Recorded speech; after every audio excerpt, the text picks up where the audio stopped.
Olá, alunos e alunas da Rede Estadual Baiana.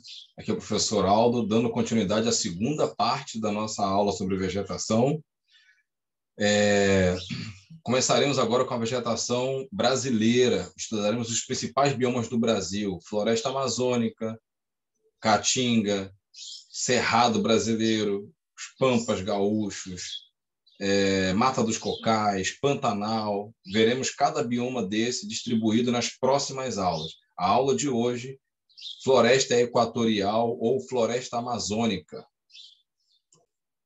Como nós podemos ver aqui ao lado, a região amazônica e a região onde se encontra a floresta amazônica é a que engloba a maior parte do território brasileiro. Está aqui em verde, em verde escuro, nessa imagem aqui ao lado do nosso mapa.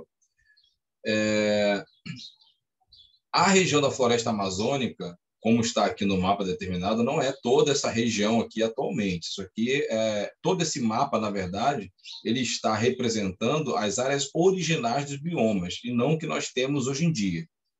A floresta amazônica, assim como outros biomas do Brasil, já foi intensamente danificada, devastada, impactada pela ação humana. A floresta amazônica, também conhecida como floresta equatorial, ou floresta latifoliada, ou floresta ambrófila. A partir de agora, nós detalharemos o estudo da vegetação e alguns termos específicos, alguns conceitos precisam ser compreendidos. Então, o primeiro deles aparece logo nesse início do slide, floresta latifoliada. O prefixo lat significa largo, amplo. Então, latifoliada é uma floresta com folhas largas. Essas folhas largas elas vão se estabelecer geralmente em regiões de clima mais úmido. Ombrófila também é uma denominação dada, na região e significa floresta amiga da água. Outro termo que pode aparecer relacionado à questão da umidade com a floresta equatorial amazônica é o termo higrófila, com H-I-G. Higrófila, vegetação adaptada a ambientes úmidos. O termo hidrófilo, H-I-D-R, hidrófilo, é vegetação de ambientes aquáticos, como, por exemplo, os mangues aqui no Brasil. Então, vamos ver ponto por ponto e eu irei explicando aqui algumas coisas.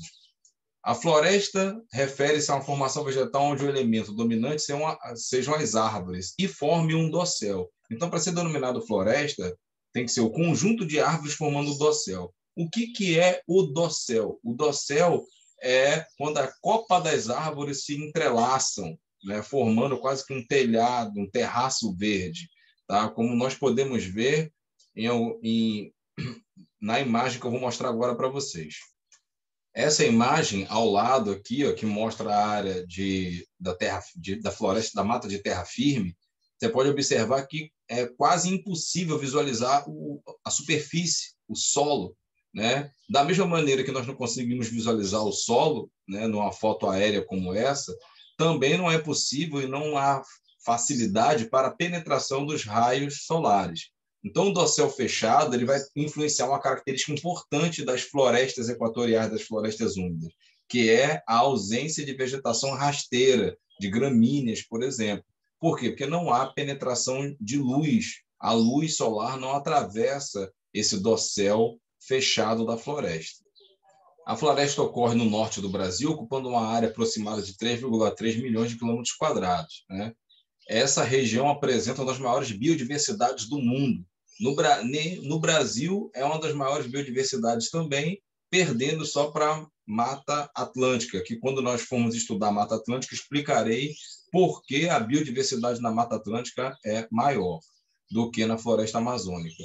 Mas a região da floresta amazônica ela é importantíssima por ser a maior área contínua de uma floresta tropical no mundo. Por isso que o mundo sempre está de olho em como o Brasil administra a floresta amazônica. Por isso que, nos últimos anos, inclusive, o Brasil tem sido monitorado por organismos internacionais para ver se realmente nós estamos cuidando da preservação da floresta amazônica. Por isso que tem muitas ONGs, muitas empresas que investem no país para que o país mantenha de pé a floresta, né? Porque dentro dessa lógica atual do capitalismo mundial, é muito difícil manter a preservação de uma área como a floresta amazônica, sendo que essa região ela contém várias riquezas naturais que podem ser exploradas e comercializadas, né? Então há uma pressão grande por parte de empresários, de empresas que tentam explorar as riquezas naturais da floresta amazônica, promovendo desmatamento, né? O que não geraria um uso sustentável dessa região aí brasileira. Outra situação importante é que a floresta amazônica ela não ocorre só no Brasil, ela ocorre em outros países da América do Sul, como Colômbia, Venezuela, Bolívia, Peru, tá? Dentro da nossa condição no território brasileiro, didaticamente, nós costumamos dividir a floresta amazônica em 3 degraus: mata de igapó, mata de várzea e a mata de terra firme. A mata de igapó é a vegetação de menor ocupação do espaço, é uma área que fica bem próxima dos rios, na verdade é uma área que é permanentemente alagada pelos rios. Tá? A mata de igapó ela é a área alagada pelos rios constantemente. A mata de várzea é uma região que fica já um pouco mais afastada dos rios, mas recebe influência das águas no período das cheias. Então, no período que ocorrem cheias, né, no período de maior pluviosidade na região amazônica, que ocorrem as cheias dos rios, esses rios extravasam o seu leito, avançam pelas margens, né, chegando a essa área chamada de várzea. Então, na mata de várzea, ocorrem alagamentos periódicos, em alguns períodos do ano, mas ocorre periodicamente. A mata de igapó é permanentemente alagada. Raramente ela, quando ocorre alguma seca, né, que na floresta amazônica fora do normal, algum ambiente sob efeito do El Niño ou da Laninha, aí pode ocorrer alguma seca maior e igapó secar, mas geralmente igapó é permanentemente alagado. E várzea é inundada em períodos do ano, em épocas do ano. A mata de terra firme, ela nunca se encontra alagada, né? Nem no período das enchentes. É a área de maior ocupação na floresta amazônica. A mata de terra firme ela ocupa cerca de 90% do território da floresta amazônica. Temos, a partir de agora aqui, algumas características gerais da floresta amazônica e que vão se enquadrar também em outras florestas tropicais pelo mundo. Então, floresta latifoliadas, com folhas largas, são florestas perenes ou perennifólias, folhas sempre verdes. O que quer dizer isso? A copa das árvores está sempre repleta de folhas. A troca das folhas, né, que ocorre sempre o ciclo de troca das folhas, ela ocorre durante o ano e caindo folhas e brotando outras, e repondo. Então, a copa das árvores está sempre verde. O contrário de folhas perenes são folhas decíduas, em que a árvore, na estação seca, perde suas folhas para diminuir a evapotranspiração e a perda de água para o ambiente. Nessas regiões, como chove muito, as folhas não precisam, o vegetal não precisa perder as folhas, então a vegetação é perene folhas, sempre verde, né? Outra característica são árvores de troncos retos, de grande porte, né, chegando aí a 70, 60 metros de altura, desculpa. As árvores mais altas nós vamos encontrar na área da floresta de terra firme. Agora, essas características de folhas largas, troncos retos, nós encontramos tanto na igapó, quanto na várzea, quanto na terra firme. Nós vamos ter alterações nas estaturas das árvores. Na mata de igapó, por exemplo, nós vamos ter árvores de entre 15 e 25 metros. Na várzea, entre 25, 30, 40 metros. E nas matas de terra firme, chegando a até 70, 80 metros, como nós falamos anteriormente. Tá? Existe também outra condição importante, que são as raízes superficiais. Na região da floresta amazônica, as raízes elas se encontram mais próximas à superfície do solo, elas se espalham mais. né? Elas não penetram tanto no solo. Por que condição? Aí vem, às vezes, uma certa falha de alguns professores e de alguns materiais. Quando eles falam que, por exemplo, o solo da Amazônia ele é raso. Não. O que acontece é que a maior parte dos nutrientes se encontram na camada superior do solo, né? aquele humus o horizonte O e o horizonte A do solo, né? Aquela camada mais superior, é muito rica em matéria orgânica. A dinâmica da floresta, ela promove ciclagem rápida dos nutrientes. Então, folhas que caem, frutos, animais mortos que ficam na superfície, devido à grande umidade na floresta e devido às altas temperaturas, ocorre uma decomposição acelerada, gerando nutrientes para o solo. Então, os solos na região amazônica eles são profundos, mas as raízes se concentram espalhadas pelas partes mais superficiais, por conta da característica do solo de armazenar a maior parte dos nutrientes na parte superior. A floresta absorve esses nutrientes de uma forma tão rápida que não dá tempo para esses nutrientes irem para camadas mais inferiores. Daí, alguns autores falam que o solo da Amazônia ele é infértil ou pobre. Tá? Na verdade, o solo amazônico ele é profundo, e ele não é infértil. Se retirar a floresta e for desenvolver a agricultura naquela região, o solo realmente vai precisar de alguma correção, né, para a agricultura, porque a maior parte dos nutrientes se encontra justamente nessa dinâmica de ciclagem e reciclagem de matéria orgânica promovida pelo próprio ambiente da floresta, né, com as suas raízes, com seus animais, vegetais, com as bactérias, os fungos, etc., que existem em todo esse processo aí. Então, o solo amazônico, a fertilidade, a maior parte da fertilidade do solo, dos nutrientes, encontra-se nas camadas mais superiores, horizonte O e horizonte A, tá? Principalmente o horizonte O, né, que é logo aquela camada mais superficial mesmo do solo, que é praticamente só matéria orgânica em decomposição. Sobre essa questão, inclusive, muito se falava, usava a seguinte expressão, né? Se derrubar a floresta amazônica, a região da Amazônica vai virar um deserto. A gente não sabe exatamente o que substituiria a floresta amazônica se, de repente, o homem desmatasse tudo. Mas ali é naturalmente uma região que já tem um volume de precipitação elevado por se encontrar na área de convergência intertropical, que é a faixa realmente da linha equatorial. É onde os ventos alísios se encontram, né, nas faixas de baixa pressão, e é uma região que já ocorre um volume de chuvas mais elevado. Claro que a vegetação da floresta amazônica é a maior responsável pela umidade naquela região. Então, a floresta amazônica tem uma precipitação que pode variar de 2.500 a 4.000 milímetros ao ano, sendo que 60% dessa chuva vem da própria floresta.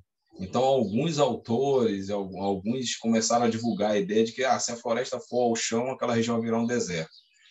Pode não virar um deserto, necessariamente não poderia voltar a ser a floresta amazônica. Claro que isso aí poderia acontecer depois de centenas de anos, ou quem sabe até alguns milhares de anos. Inicialmente, eu acredito que viraria algo parecido com o Cerrado brasileiro, né? Algo naquele estilo ali, né? Sendo que um cerrado mais arbóreo, né? Que nós temos no cerrado, por exemplo, o cerradão, seria algo como um cerradão, com mais árvores, etc., por causa da questão da umidade, tá? Mas o ciclo de vida na floresta amazônica depende muito da relação da floresta com o solo. Uma curiosidade é que na região amazônica, os pesquisadores têm encontrado cada vez mais grandes manchas de solo chamado terra preta de índio, né? Que é um tipo de solo de cor escura, riquíssimo em nutrientes minerais como potássio, cálcio, nitrogênio, e conhecido como terra preta de índio porque os índios, praticamente com o seu estilo de vida, que ajudaram a constituir esse solo, né? Tudo indica que são áreas em que as tribos indígenas moravam por um longo período de tempo, acumularam restos de caça, de peixes, alguns dos seus antepassados, né? Caça, peixe, matéria orgânica de uma forma geral, né? Resto de alimentos, e eles foram praticamente promovendo uma adubação, né? Através do armazenamento desses elementos no solo. Como podemos observar nessa imagem abaixo, é um solo de coloração bem escura, né? Ou seja, é rico em matéria orgânica, por isso que é chamado de terra preta, e é um solo também profundo, né? Com profundidade aí entre 1 metro e 2 metros de profundidade do solo. A gente está falando da região amazônica, é importante a gente falar dessa questão climática, né? Eu já até citei anteriormente sobre a questão pluviométrica, é uma das regiões com o maior índice pluviométrico do mundo, né? E o maior índice pluviométrico do Brasil também, entre 2.000 e 4.000 milímetros anuais. É uma região de muita pluviosidade, 60% dessa chuva vem da própria floresta. É uma região que gera vapor d'água e umidade, né? Devido à dinâmica da movimentação das massas de ar, né? Para o Brasil inteiro, então, sudeste, centro-oeste, somente a região sul que ainda não há comprovação de influência dos chamados rios aéreos. São movimentos de corrente de ar, de vapor d'água e ar, né, que são distribuídas a partir da floresta amazônica para diversas partes do Brasil. A questão da temperatura, a temperatura ela é elevada durante todo o ano, é um clima com médias térmicas elevadas entre 23, 26 graus, 25 graus Celsius anualmente, de média térmica. Nós não temos a identificação das 4 estações, né, na floresta amazônica, é praticamente uma estação só, verão o ano inteiro. O que muda naquela região, às vezes, é a questão do volume de chuvas ser mais concentrado numa época do ano do que em outra época, mas a característica de temperatura é elevada durante todo o ano. Vamos agora ao estudo mais detalhado de alguns dos degraus da floresta amazônica, né, como a mata de igapó, que está assinalada para a gente aqui agora. Tá? Vamos ver algumas características dela aqui. Então, a região de igapó apresenta solo aluvial, né, hidromórfico, ou seja, porque é um solo que está permanentemente alagado, então ele tem uma drenagem deficiente, ou uma drenagem ineficiente. Tá? Árvores com altura no máximo 20 metros, presença de cipós, arbustos, lianas, né? É o habitat nessa região da Vitória Régia. Em raros momentos podemos ver, quando seca, ver algumas praias arenosas, como eu falei. Em momentos de seca, isso pode acontecer. Então, cipós e liana, que pertencem a um grupo de plantas que germinam no solo, mantêm-se enraizadas no solo durante toda a vida e necessitam de um suporte para manter-se eretas, né? Ou seja, elas se apoiam nas árvores de maior porte até para buscar luz. Tá? Só tem esse conceitozinho aí interessante. Observando aqui no mapa, esse grupo de vegetação aqui, ó, na área alagada, nessa imagem aqui, nós temos a mata de igapó, tá? Vegetação de menor porte. A mata de várzea, ela se encontra próxima ao rio, numa área que é seca, mas que é alagada periodicamente. É a área onde a população ribeirinha também, muitas vezes, constrói suas casas, aquelas casas em palafitas, né, construídas no alto, justamente esperando a cheia dos rios.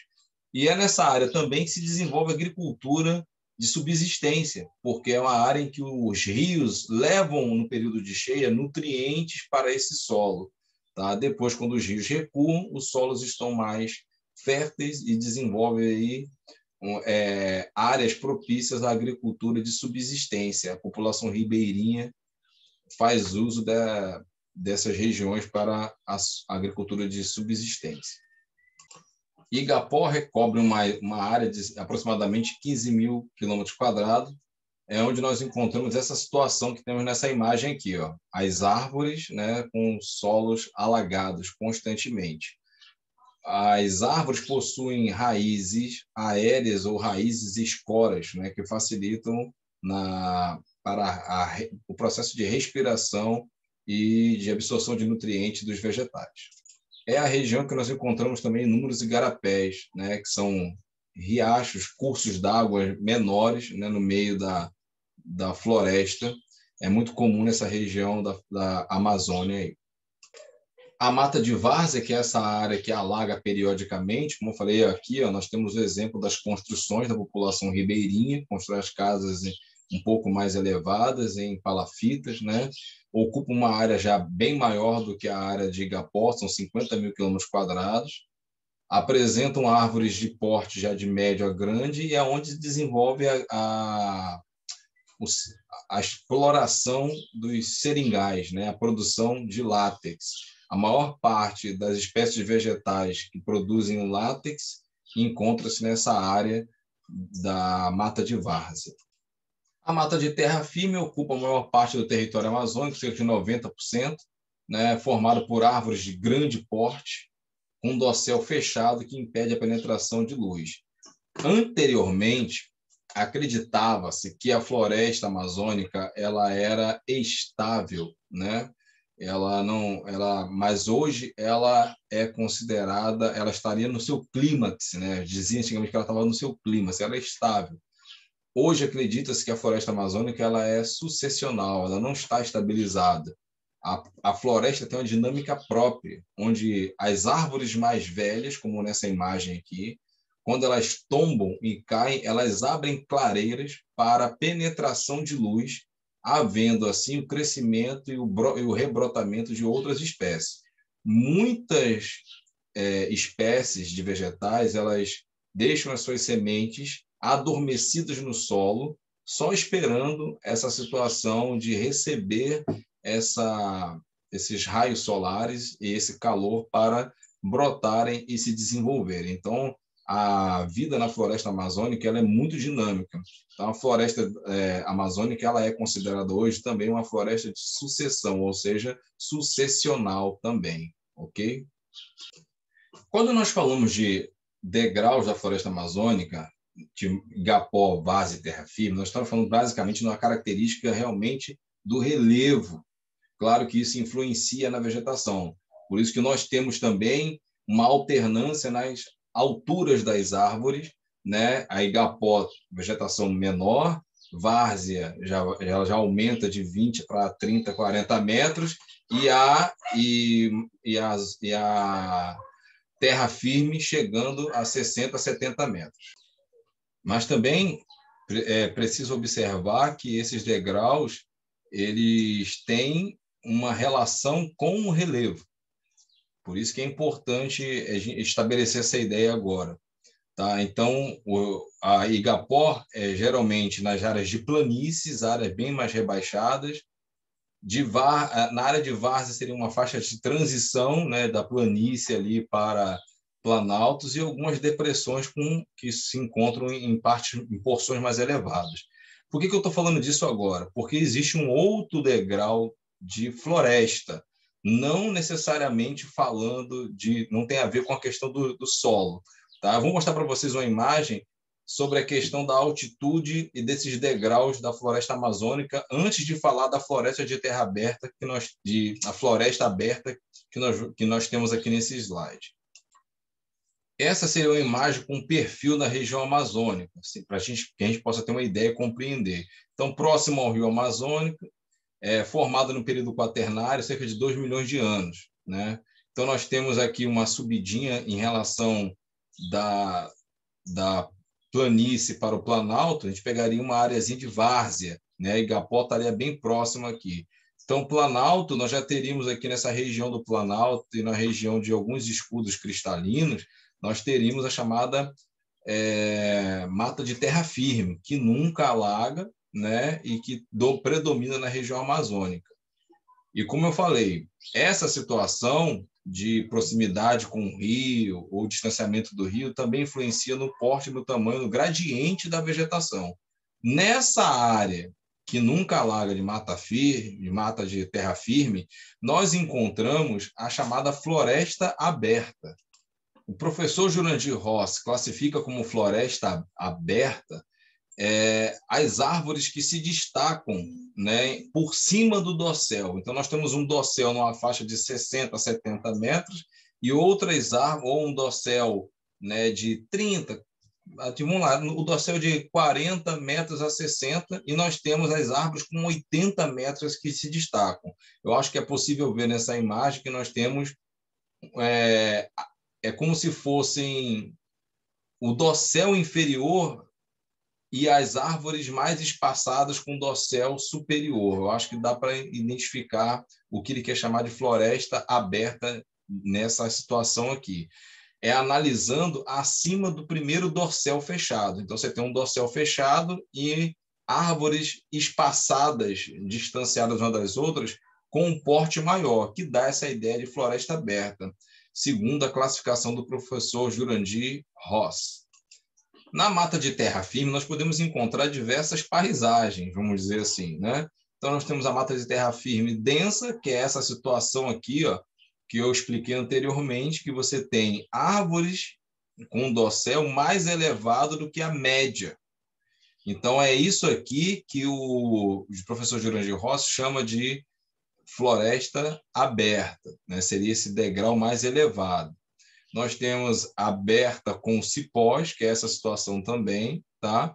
Nós temos aberta com sororoca, né? É um tipo de vegetação muito comum na região da floresta amazônica, aberta com coqueiros, né? E aberta com bambus, tá? É a mesma situação.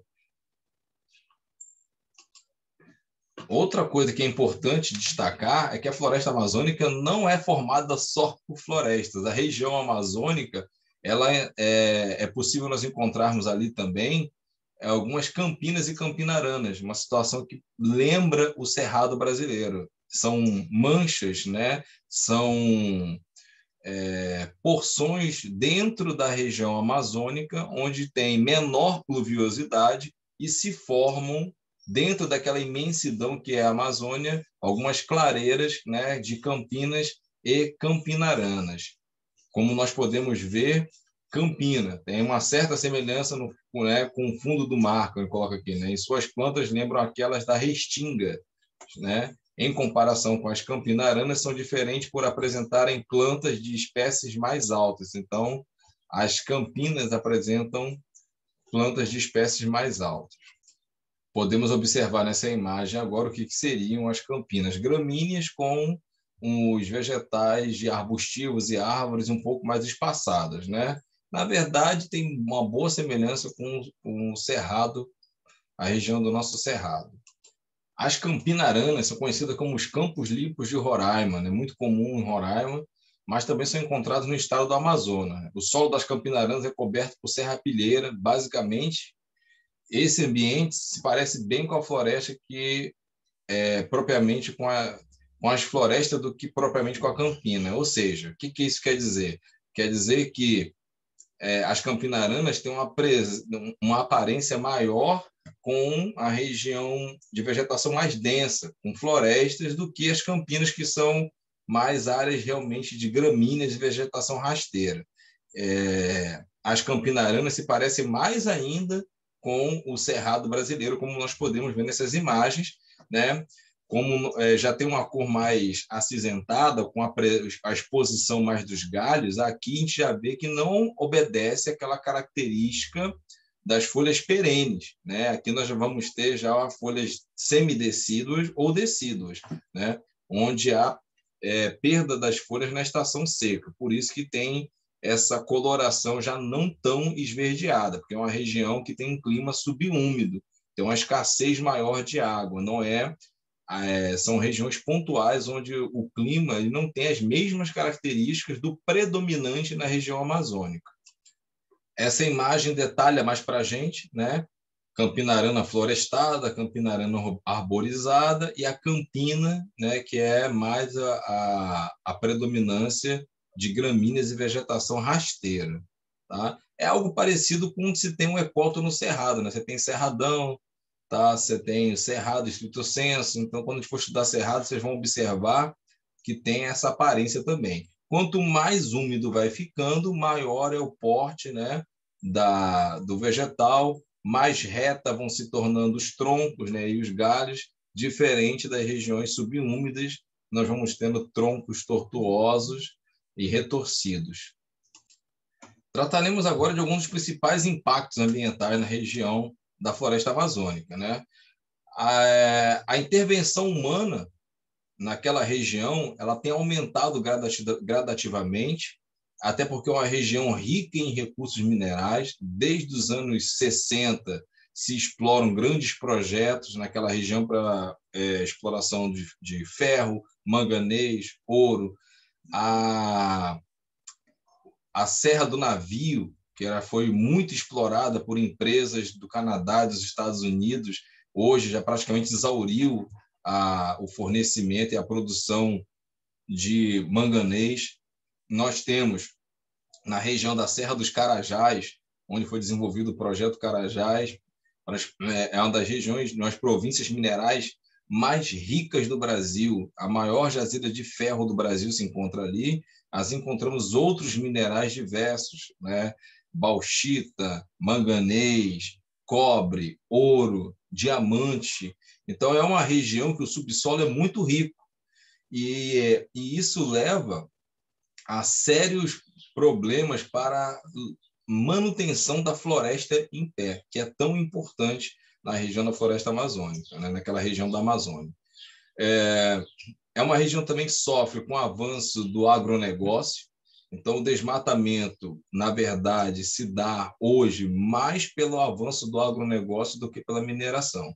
Então, os impactos, as intervenções humanas se dão principalmente através da exploração econômica, do agronegócio, pecuária, o avanço da soja naquela região leva ao desmatamento e a exploração de recursos minerais, que leva ao desmatamento e à poluição do solo, do subsolo, com minerais pesados, com metais pesados, poluição dos rios, leva ao assoreamento dos rios. Então, a derrubada da floresta tem impacto gigantesco na dinâmica natural daquela região. Assoreamento de rios, acelera a erosão dos solos, diminuição da biodiversidade. Muitos animais têm uma relação direta, né, de reprodução, de alimentação com os vegetais que são encontrados na floresta amazônica. Isso causa um impacto inestimável. Aqui nós finalizamos o nosso estudo sobre a vegetação da floresta amazônica. Espero que tenha enriquecido o conhecimento de vocês com essa aula. Encerramos aqui a nossa parte 2. Próxima aula será sobre Mata Atlântica, tá, brasileira, que também é uma floresta tropical, dando continuidade ao estudo dos biomas do Brasil. Abraço do professor Aldo e até a próxima.